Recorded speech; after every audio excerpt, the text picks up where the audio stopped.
donc Bruce Fink. Oui, alors Bruce Fink, je ne vais peut-être pas le représenter sur son parcours parce que Colette Solaire l'a présenté ce matin, donc vous savez un peu voilà, tout ce qu'il a fait, ce qui est assez riche et important. Il va nous parler de son article qui s'intitule Envoi, et après on pourra vous envoyer déjeuner. Alors, on a convenu qu'il dise un petit mot d'abord, et puis qu'ensuite je puisse lui adresser quelques questions. Merci Philippe. Je voulais d'abord remercier Colette d'avoir insisté à ce que j'écrive un petit texte pour ce recueil et qui m'a invité ici aujourd'hui. J'avais peur tout à l'heure, en parlant de mon parcours, qu'elle évoque certaines d'autres de mes activités à Paris dans mes premières années de formation, mais elle est d'une discrétion parfaite. Et, donc, vous savez peut-être qu'aux États-Unis, quand j'avais fini ma formation ici, enfin, pour autant qu'on finit jamais sa formation, je suis entré aux États-Unis en 89 et Lacan n'était lu que par les critiques littéraires. Alors, je me suis dévoué à essayer de présenter Lacan aux cliniciens là-bas et la psychanalyse était fortement en perte de vitesse à cette époque-là. Donc, peut-être en pendant de mes travaux plus théoriques en essayant de présenter Lacan. J'ai aussi pensé à écrire des romans policiers pour présenter à ceux qui ne s'intéressaient point à la psychanalyse, certaines idées et méthodes freudiennes et lacaniennes. En fait, ça a commencé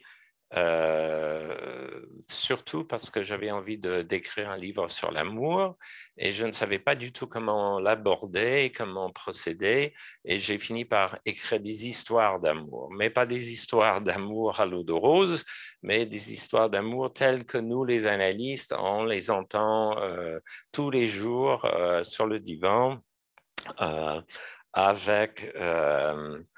avec tous les problèmes, les différends, les cassures, les impossibilités, les déceptions et les joies à l'occasion. Pour le nom de mon inspecteur, je n'ai pas voulu utiliser le nom qui a été retenu pour une série télévisée française que vous connaissez peut-être, Maggie, dans les années 80, où ils ont parlé des Calaniens. Donc, moi, j'ai choisi plutôt Canal, aussi pour une raison sans doute malsaine, mais enfin, aux États-Unis, il y avait, je voulais que mon inspecteur parle beaucoup d'amour et intervienne dans les couples. Et il y a eu une catastrophe écologique aux États-Unis très connue dans l'État de New York qui s'appelle Love Canal, des histoires de produits chimiques versés dans l'eau. Enfin bref, donc j'ai choisi Canal et voilà. Voilà. Oui, je pense que ça suffit pour présenter ça. Bon, merci beaucoup. Donc, on ne va pas forcément voir tout ce qu'il y a dans l'article. Moi, j'ai retenu 3 choses dont je vous propose qu'on parle ensemble. Le début, vous y évoquez votre parcours et comment Lacan est venu y prendre place, une sacrée place. Vous étiez quelqu'un déjà de très curieux, mais...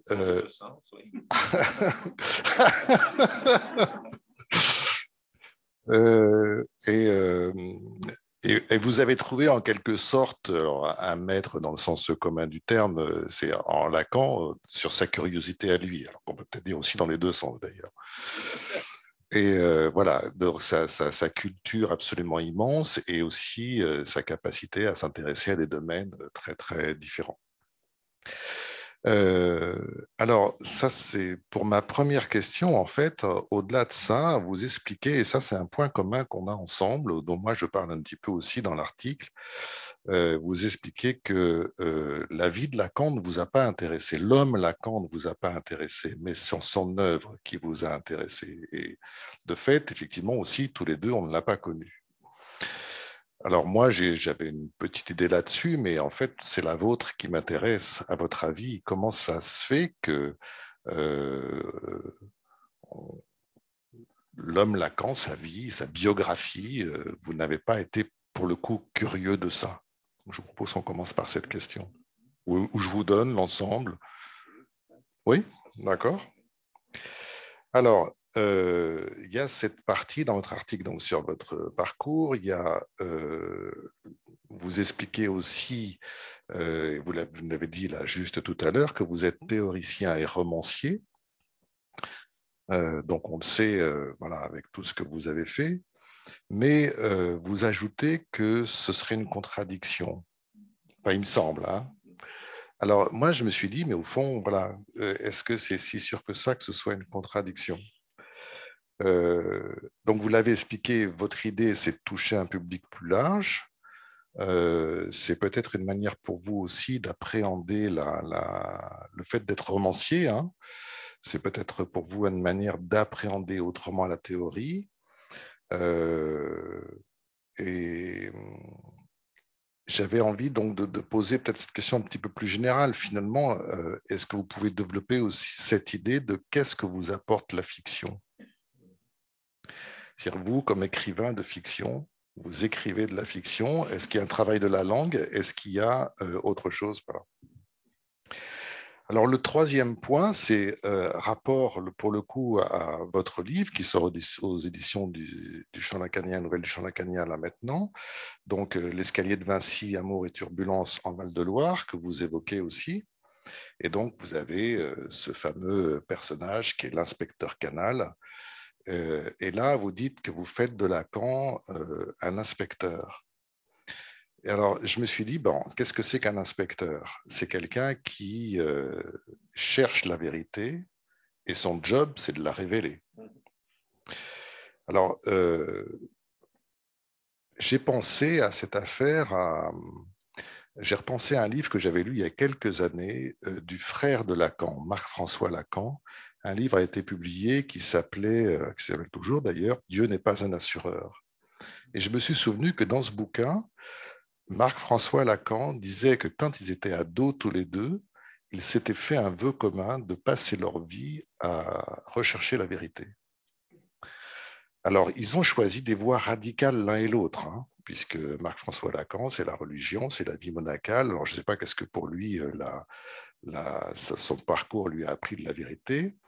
C'est vrai que Lacan s'est sacrément investi dans cette question. Hein, on connaît la vérité sœur de jouissance, l'impuissance de la vérité, savoir et vérité, enfin, bon, etc., jusqu'à la vérité midite. Il a même aussi cette formule-là qui nous apprend quand même que de ses recherches, il en a appris quelque chose, avec cette formule crue parfois comme il en a, disant de la vérité qu'elle n'est que séduction que pour mieux nous couillonner. Alors, donc vous faites de Lacan un inspecteur, et je me suis dit, au fond, quelle serait l'enquête alors? Est-ce que c'est la vérité? Est-ce que c'est les questions? Est-ce que sur quoi porte l'enquête?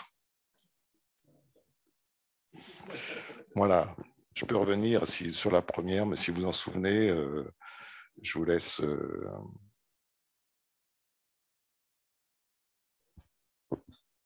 Oui, bon, ça c'est pas toujours des questions auxquelles j'ai beaucoup réfléchi. Je pense que la biographie de Lacan, la raison pour laquelle peut-être, bon, déjà pour Freud et pour d'autres scientifiques ou matheux, je me suis jamais penché spécialement sur leur vie personnelle. Ce qui m'intéressait toujours, c'était l'œuvre. Avant de venir en France, il y avait un premier livre